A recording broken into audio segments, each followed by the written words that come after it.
All right, please everybody welcome my very special guest, one of my new best friends within Google Cloud. I could say that, in all honesty. Please welcome Lilah Jones. Hello, hello. What's happening? How are you doing? Oh, I'm always good. Always good, Tony. We were just saying it's Friday, it's the end of the year, Yeah, but it's what we love, right? So all good we, stuff. Doing we love fantastic. this adrenaline of the year-end pressure, and thank you so much for taking the time to do this at the end of both of our fiscal years. Or we must be crazy. Hashtag nuts, but that's how we roll. So, head of corporate sales in North Central, really Woohoo! excited this year that we began to really work together in territory, in region. And we're just seeing so much traction in a very short amount of time. But you know what? You didn't start your career at Google Cloud. You did some other stuff prior, which led you to this place. And we'd love to educate our listeners, our audience on your story. Oh, my story. Okay, well, way back in, no, I'm just kidding. I will give you the TLDR version, right? We like to say All right. TLDR, too long, Yeah. don't read, which is summarizing. I really kind of cut my teeth at Microsoft, and that's actually relevant to our conversation because it's so incredibly cool to work with some of the same leaders that really helped me start my career, right? When I think about Microsoft at that time, believe it or not, we were trying to break in and to the enterprise with SQL Server. If that Yeah. makes any sense, SQL Oh, wasn't yeah. enterprise ready, Yeah. and that was kind of our moniker of success, is showing customers how SQL Server was enterprise ready for a database. And it's so cool because at that time, the leaders of the organization were Stacy Mahar and Janet Kennedy. And so I Yeah. really kind of learned and grew up with them as ladies that I looked up to and said, hey, you know what? Someday I want to be able to work more closely with them, or someday I'd like to be in roles similar to them. But I certainly emulated them in a lot of the things that I did. And that's worked out for me. So yes, started at Microsoft, had a little bit of a stint over at Oracle, a little bit of a stint at EMC, and then got an opportunity to join Google, which was fantastic. Google's always been on one of the companies that I wanted to work for, and largely because I really believe in the vision of the company and the Hmm. mission of the company. And so when I had the opportunity to get in on the ground floor of really kind of starting the cloud business, especially in the Midwest, it was a no-brainer. Yeah, And now voila. you're 2 degrees. You got Stacy and then Janet right there in line running things. And by the way, even before we got rolling together in North Central, anytime I talked to Janet, she was saying this whole year, last year and a half really, please get engaged in North Central, hire in North Central, get into North Central. And I want to talk about that a little bit because, North Central as a territory is one of the biggest for our top competitors, and it hasn't been one of the biggest for Google Cloud. But it's also why, like, you and I are so excited because it's all upside going into 2021. All I could think of was not yet. Yes, absolutely. There's so much growth in the business. And quite honestly, that's one of the reasons I took the role at Google, because I wanted to build something and I wanted to be a part of bringing not really just innovative and cool technical solutions, but really being able to be a part of the growth of organizations here in the Midwest. Strangely enough, even though I work for all these different companies, I've always been based in the Midwest. And so I've always had a territory that was in the Midwest. So now being able to offer the next tier solutions to some of the same customers is really phenomenal. But yes, North Central is an area of growth. It's not tapped out. It's not oversaturated. It doesn't have 100 people trying to cover a handful of accounts. So tons of opportunity. And I really think that because of that, it's a wonderful chance to work those leadership muscles. Many of us have been in sales for a long time. And as you know, you can get into the rinse and repeat. And so being a part of this and growing it and having this really entrepreneurial, scrappy type of an opportunity helps you build some of those muscles that can get you out of, again, that rinse and repeat, which is never a good place to be. Look, you bringing SQL to market with Microsoft back then, and then leading Dynamics CRM in 2012, like, you're no stranger to creating new markets, to coming from behind, for not being the incumbent, right? It's not like you were selling, Office. You were selling Dynamics and SQL at a time where it wasn't really Like that was not a market leading incumbent position to be in, right? Oh my gosh, I completely forgot about Dynamics. Yes, that was back in the day when everybody was like, why would we buy your solution? Salesforce is clearly better. And we'd be like, that's actually true. Yeah, And yet we still found opportunities to show how unique our solution was. I remember us calling it XRM, right? Because we wanted to yeah, build non-sale solutions because it wasn't that yeah, strong. And so yeah. we created this whole like rhythm of we can track anything anyway. So Right. yes, that's kind of, if you think about it, that's been a very consistent theme in my career of really kind of coming in on emerging solutions, emerging technologies, and helping build those to be more mature. So yes, hashtag doing it again. Yeah, we sold our Microsoft business as well. We were in that for a long time, almost 2 years. This is actually our first full year of being just a Google partner, which has been amazing. But Congratulations. thank you.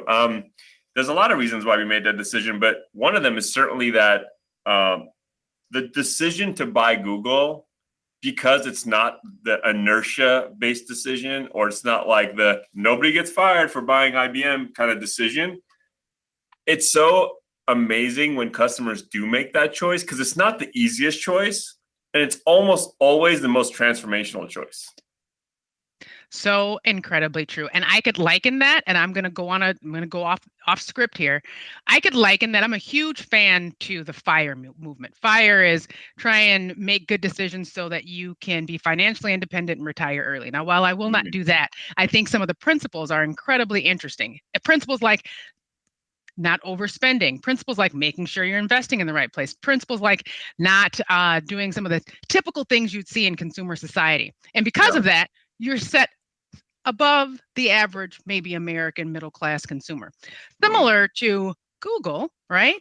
This is a very interesting opportunity because it assumes that you're already a sophisticated technologist. You're already a sophisticated business person. You're ready for that next level of innovation. You're not just looking for a warmed up chicken dinner that's in the yeah, microwave, right? That's good enough for everybody else. We're looking for, really that souffle, right? And we're ready for that. And so it's interesting because when we think of Google and we think of that next level of solutions, for those who are ready, it's a no-brainer. For those who aren't ready, we'll help get you ready because behind all of this, Tony, is we want to help organizations grow. Having really rich that's right. businesses growing in the Midwest is our mantra. That's our mission. And so that's why it's interesting and unique.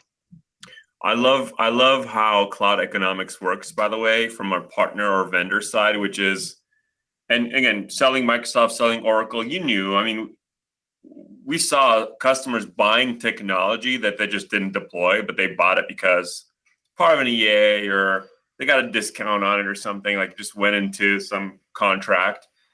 On the Google side, like nobody buys something and then doesn't deploy it. It doesn't exist, Exactly. right? Exactly. And then Exactly. also, you and I, like, we are married to those customers for life now after they buy, because unless they use it and see value every day and every week and every month, like we're done. Like it has to work. So like think about all the behaviors, the hundreds of behaviors that it influences in us and our organizations together when a customer makes this choice. I love that you mentioned that because, again, behaviors, right? Behaviors that are above average and then behaviors that are just average. And we all know where we fall. Sometimes we fall in the middle, but we are looking to build above average behaviors in our customers. And certainly for the ones who already kind of get it, helping them to really accelerate beyond that. And it is truly a paradigm shift if you think about how things used to be. I was talking Oh, to a customer just the other night who was saying, well, Lilah, once we do this multi-year commitment with Google, how do I know, what role do you play? What role does your team play? Do I work with somebody else? And I laughed. I said, my job is to help you be successful. We don't really get any kind of incentive or compensation until you are on our platform, you are successfully running, and you're starting to grow. We get compensated after that, not before. And that's so right. this is, in fact, and I always like to say this is a marriage, and not a dysfunctional one, but a functional marriage where we are building and growing together. And by making this decision, my team and some of the amazing people that I get a chance to work with are now extensions of yours. And that is where Totally. the magic of Google is. For us too, Lilah, and it's a little controversial that we do this, but we have to. It's the only way I see things being aligned from a incentive standpoint is nobody at SADA gets paid until a customer consumes and pays the invoice. Like, imagine that. Like, yes, you get quota retirement, you get credit for the deal, but nobody gets paid unless the customer uses the technology and pays the bill, meaning they're happy with it, it works for them, there's no dispute, right? That is pretty bold. We've operated that way for many years, but that level of alignment with the customer success and outcome of their decision is so critical and fundamental to our business that we've had it that way for many years. And I love that you mentioned that because I could, again, take it right back to the behaviors.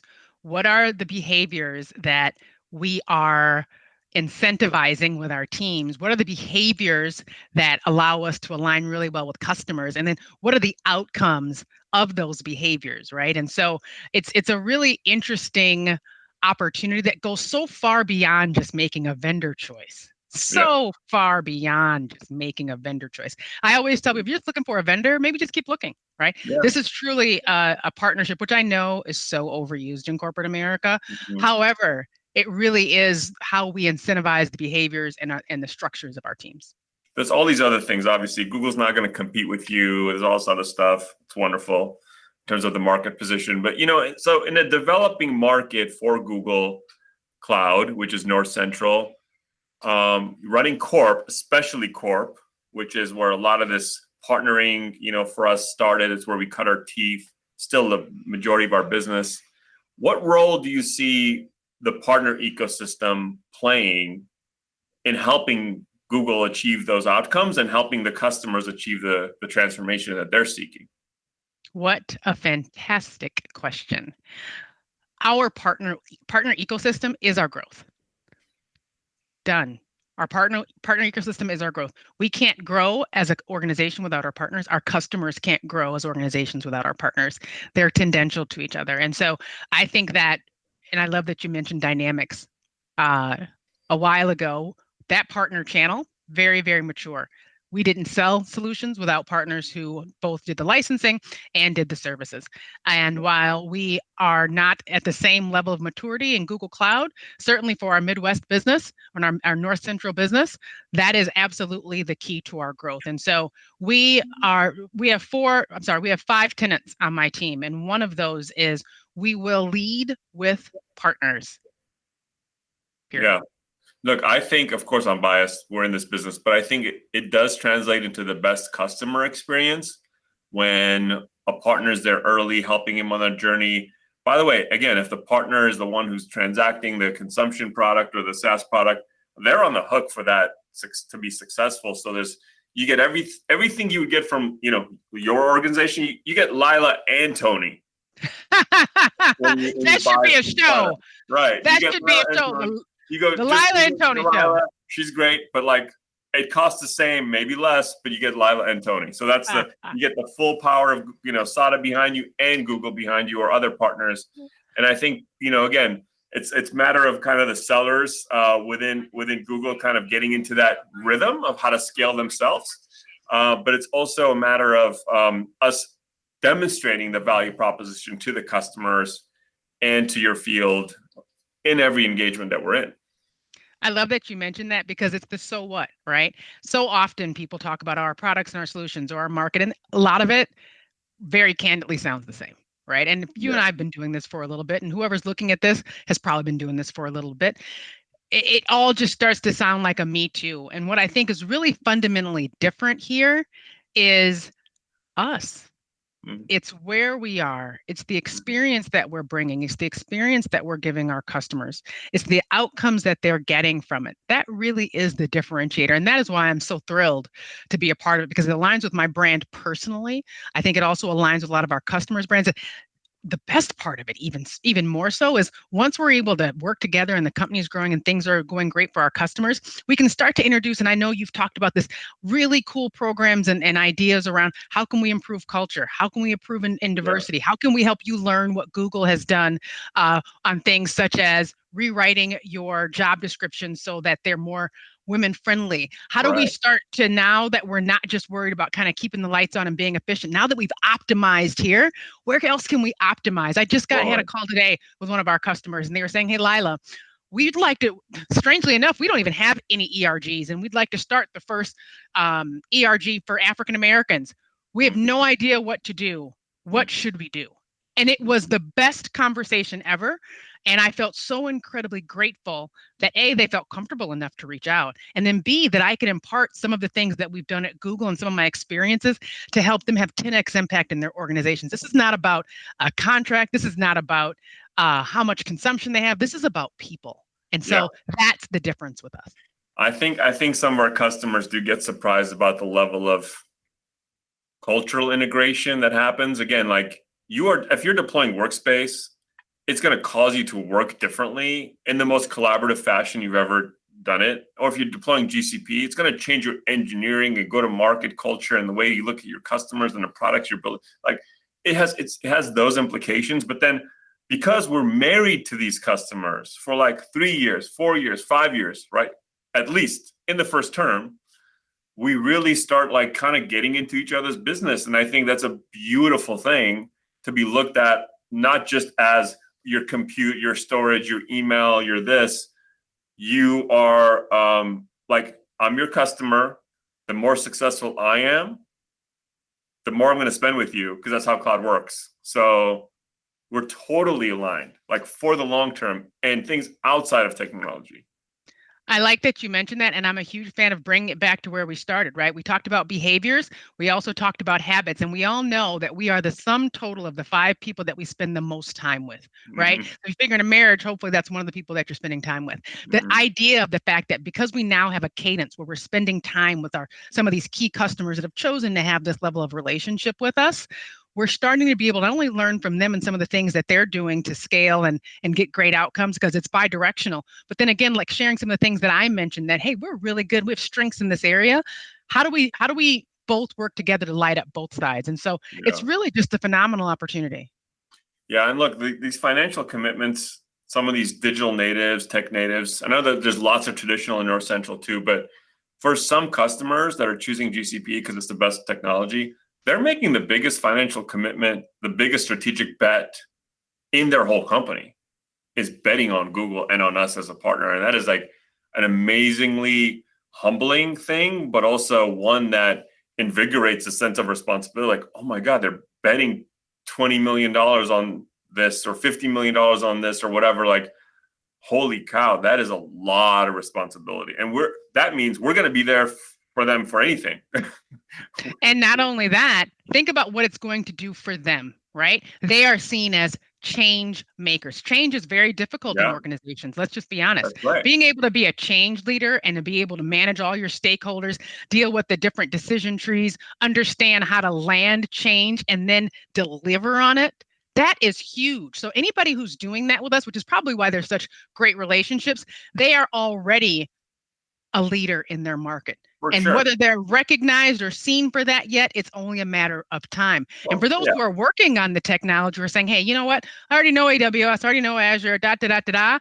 That's great. But for those of you who are out there and the people who are listening to this, we're like, hey, I'm trying to figure out, should I go and get a certification? Should I not? Got some downtime because of COVID. Does this make sense? Some of the top Mhm. paying jobs and the most sought after are GCP certified architects and 100%. engineers.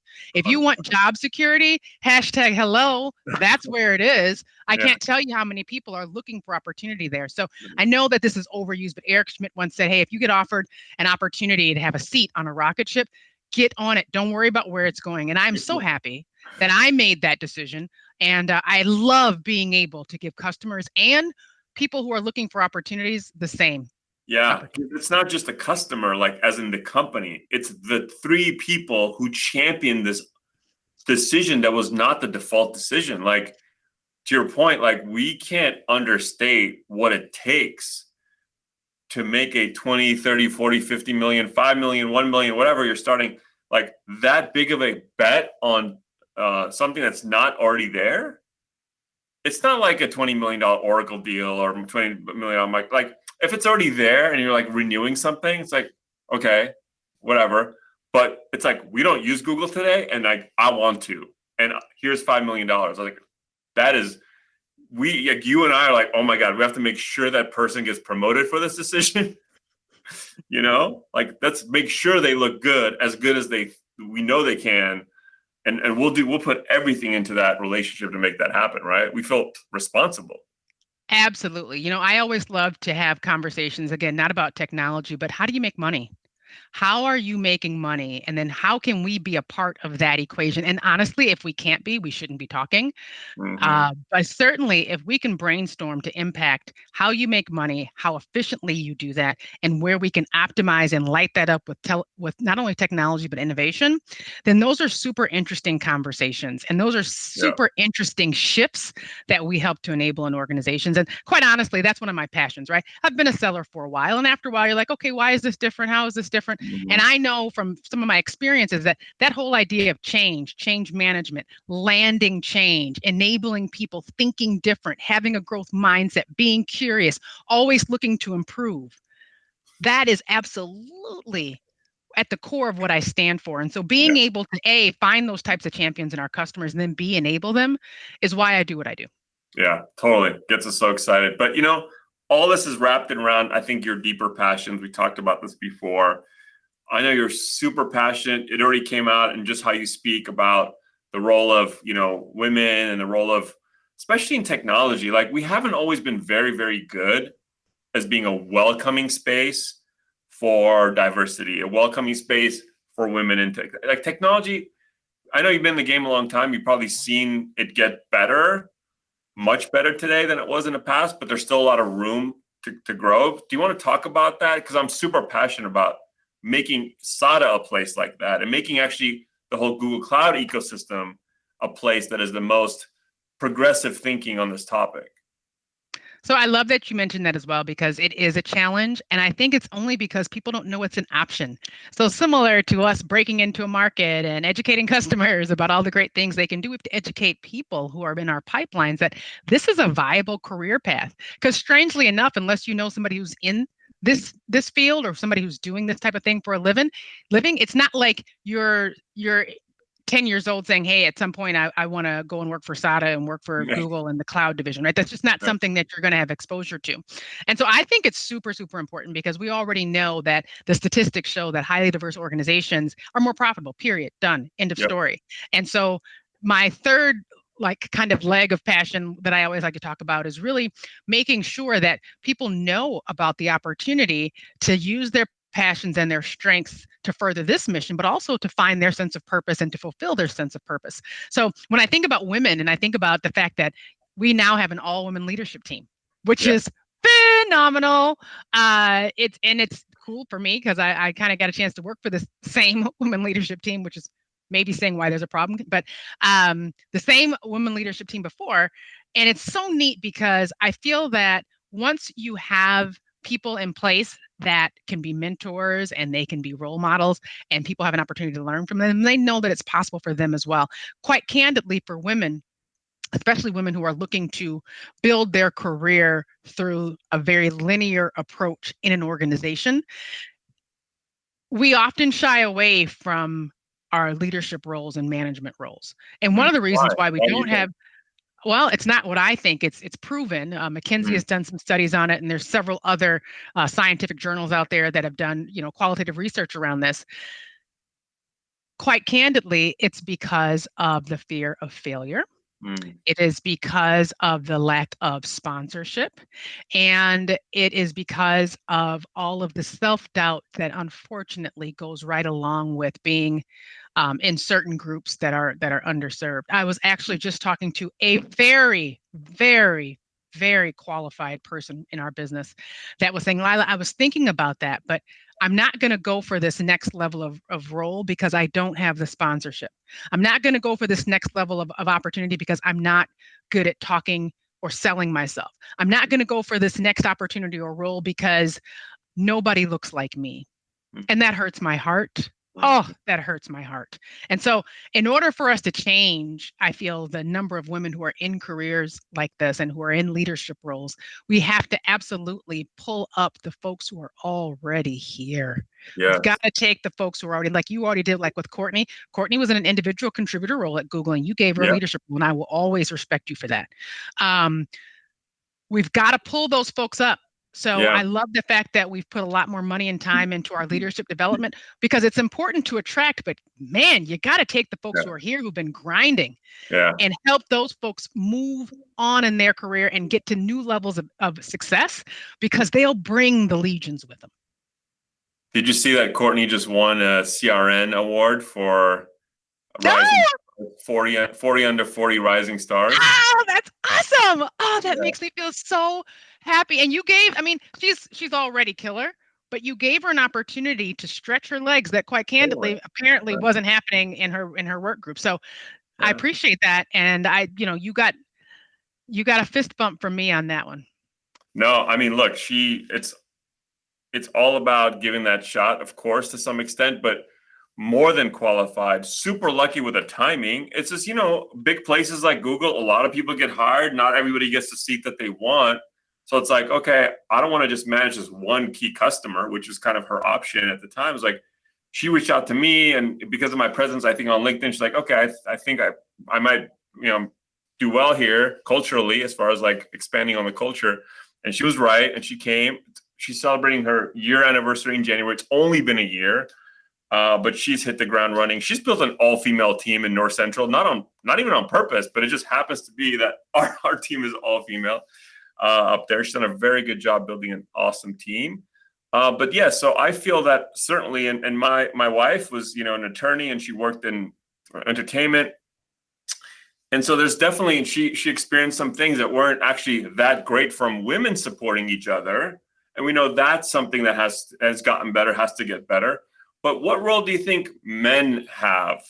Like men as advocates, men as champions, how can we create a better environment for women and other, people from diverse backgrounds?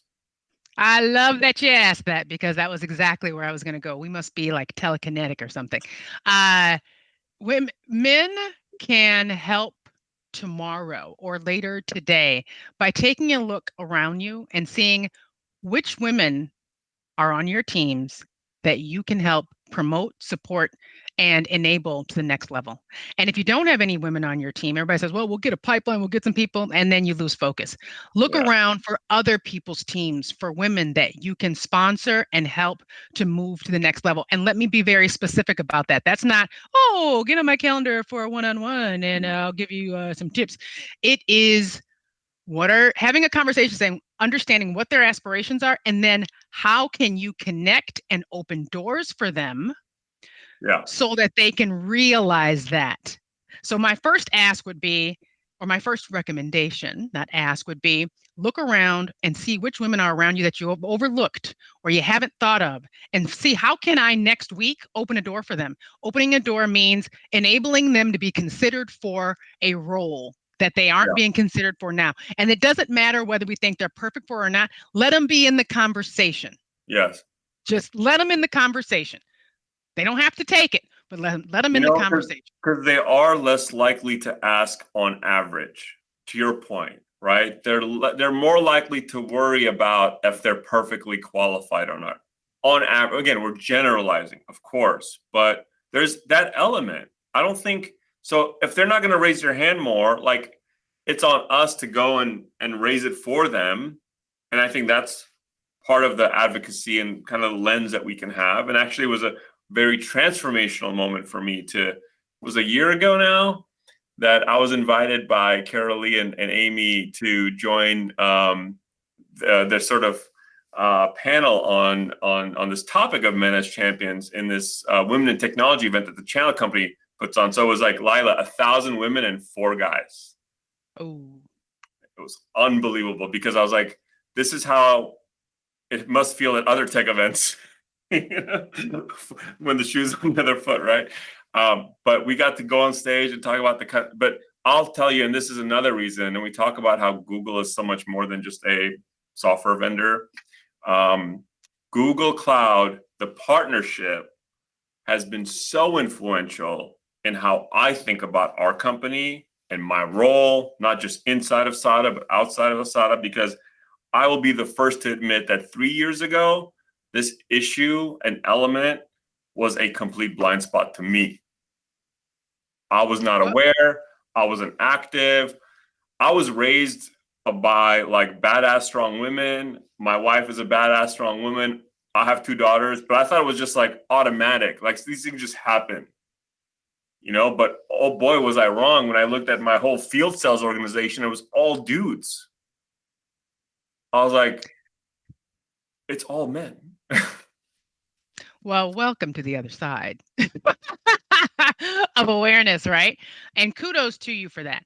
There's a couple of other things that I might suggest for those people who are in power, who are, in a power position. The other thing that's super helpful beyond just for women is if you have minorities on your team, spend some time getting to know their culture. Now, how do you do that without making it weird? If you have an ERG in your organization or multiple ERGs, I'll never forget this. I'm going to give a story. Tell everyone what ERG stands for and get it. Yep. Yeah. Employee resource group. So it would be, for instance, at Google, we have BGN. So it's the Black Googlers Network. We have AGN, Asian Googlers Network. We have all these different groups that we support, and we call those employee resource groups. So if you have employee resource groups at your organization and you have minorities on your team, learn more about the culture, not by asking them a million times how they're feeling about things, but by getting involved in the events, for the love of God. There's tons of events that the ERGs have. They would love to have senior leaders at the table at those, or sponsoring those, or giving their perspective. And I'm going to give a story. When I first joined Google, my boss at the time was Asian. Strangely enough, in my entire career, I never had an Asian boss, ever. Never, which also an issue. But that being said, one day he was like, we were on the 6th floor in our building, and he said, "Hey, Lilah, what you up to?" And I was like, "Oh, I'm headed up to 10 for a BGN event." He goes, "I'm going too." And I'm like, "Did you check my calendar and know that I was going?" And he was like, "No." He's going. He's like, "You're going to play the black card?" He goes, "Yeah, I'm going too." He's like, "Let's walk up together." And I'm like, "Are you kidding me?" Like, yeah. Oh my God. I was like, "You were going to go regardless if I went?" And he's like, "Yeah." And I go, "Why?" And he's like, because I want to be able to relate to you and connect with you. And I'm also just curious about the culture as well, but you're on my team and I need to understand your culture." And I was floored. Floored. That's something that doesn't cost any money, doesn't take a million Zoom calls, doesn't take a strategy, doesn't take all these things all these artificial barriers that people say, "I just can't. I'm just really figuring." No, it's there. Just have the awareness about it. So that's one of the other things that I highly recommend. Get involved, for the love of God. Get involved and own it for yourself, as opposed to asking the people who are the minorities to own your education, for the love of God. I'll stop there. No, I love it, because we're finally like sort of big enough that we have enough people for these things to start forming organically. So we had a group form organically called DEI Chats, and chat stands for collaboration, hospitality, and talks. And it was put on by Jonathan Williams and Leilani Alvarez, who had their first event, and it was, for some reason, they picked like a cultural conversation through the eyes of 90s hip hop.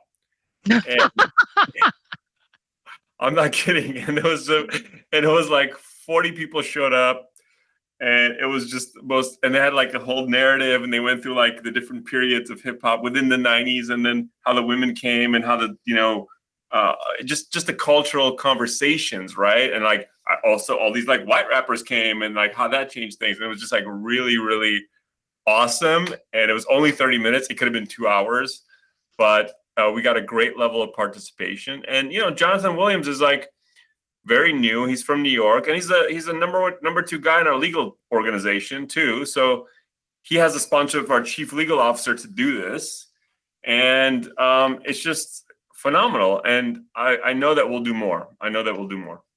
Makes a Well, that's difference. awesome. That's awesome. And again, if you could tell by the way I was talking about it, obviously it's something that's really important to me, but it's also something that I seek to live as well. Yeah, So it's just ideas and different points of view. But man, when people feel welcome and they feel supported and they feel connected, they'll do anything. They'll do anything for the cause, and they also grow and have more satisfaction. So that's really important. And of course, for me too, having diversity on our own team. So I love that I've had a chance to build, and I have a very diverse team. And like I said, if you get one or two people in place that have power to make decisions, the diversity will come. that's right. And then so will the competitive advantage, and so That's right. will the better culture, and so will the a decreased chance of you getting ever complacent or like or lose sight of reality. Like you need diversity of opinions precisely to ensure that you never get away from the reality of the market or the reality of what customers want and reality of what the world expects, right? So it's very easy to just hire. We used to say culture fit, culture fit. That just means cookie cutter to me, right? Like you need culture expansion with every new hire is how I look at it now. I couldn't agree more. I always like to call it the rice and beans. If you had rice and beans every single night, right, your taste buds are like, dude, seriously? Can we do something Mm-hmm. else than rice and beans? But look at the beautiful, wonderful expression of food that we have. Either it's Indian food or Asian food or Mm-hmm. ethnic food. Man, there's so many wonderful different types of food. So why would we choose to have rice and beans every night? Mm-hmm. Just saying. Hey, yeah, I always try to look for the silver lining. This year has been extremely challenging, not because only of the global pandemic, but because of the George Floyd incident being like that crystallizing moment that finally like created clarity in the eyes of so many people, non-black people, about the reality of what's out there. And as tragic as that event was and the other surrounding events, or it's been for 20 years, I mean, talk about hip hop, like NWA, how long have they been talking about this issue, right? But no, seriously, they've been talking about, and they're from LA, so I can say that. But now it's made it so clear. But what I love that it's done, it's actually given permission to some extent for non-black people to talk about these issues. Black America, what it's like to be black in America, how the importance of Black Lives Matter as a movement, but also just in general, the issue of racism and things like that. I feel like I couldn't talk about it before in these types of forums, and now I think that I can. And it's interesting that you talk about that because on the flip side of that, as an African American, it's very uncomfortable. In general, we always have had, not we, let me not talk about the entire race. For me, in Yeah. general, that's always something that you reserved for when you were with your family and friends or an all African American group of people, right? Right. To talk Right. about how you felt about it and, folks are crazy or whatever, right? So, and now to kind of bring that front and center, first off, was very hard, very, very difficult because now you're on calls where you're trying to talk about forecasts and all of a sudden, people are like, what's going on? And now all of a sudden you have to speak to it. And to be honest with you, I wasn't ready. I didn't like that level of vulnerability and that challenge, even though obviously I wasn't going through it. I felt it so deeply. I was just like, this feels really awkward. And I'll never forget, Stacy called me. It was randomly like a 9 o'clock on like a Tuesday morning, random time. And she said, Lilah, and I love how she talks. She's like, Lilah, I want to talk to you. And she and I talked and cried for like an hour together. Mm-hmm. And it was so I can almost not even talk about it without tearing up. It was the most amazing conversation because she got it. Mm-hmm. She got it. And so I really, really appreciated that and that level of support because it's not comfortable. Right now we're a couple months into No. it and now it's feeling a little bit more like, okay, let's talk. But man, that's something where you're like, it's hard to see your people dragged out and shot. Like that's just hard, right? And then you got to speak to it too. That's very, very difficult. And so it's still hard for me to talk to. So while challenging and certainly an area that nobody wanted to shoot for or have happen the way it has, the silver lining is you're right. It's front and center now. Google has made all kinds of commitments since then, supporting all kinds of organizations based on that. Yeah. And I feel grateful for that. I'm sorry that people had to go through what they've had to go through and continue to go through. It's funny because somebody's like, well, what do you feel about this? I was like, wait a minute, this is not new, folks. But like, this has been happening forever. Like, this is just a part of it, right? This is just now you know about it, right? No, exactly. And so, you're right. That's the silver lining, and certainly being able to, even in a forum like this, to be able to speak about it and have it not be taboo is important. Super important. And, I know that it's deep, deep into not only Google with Sundar and all his leadership, but I was talking to Rob Enslen about something completely different. And it was right around this time. And half of our meeting, he's talked about this issue because he's South African. Yeah. So he's lived that extreme form of institutional racism and the change. Like he was there, and when things change. So people from South Africa specifically that I know, like deeply, deeply sensitive to this issue, and I know that it's true, like authentic from the top when it comes like the things that Google is doing and the stuff that Rob and TK and everybody else within Google Cloud cares about.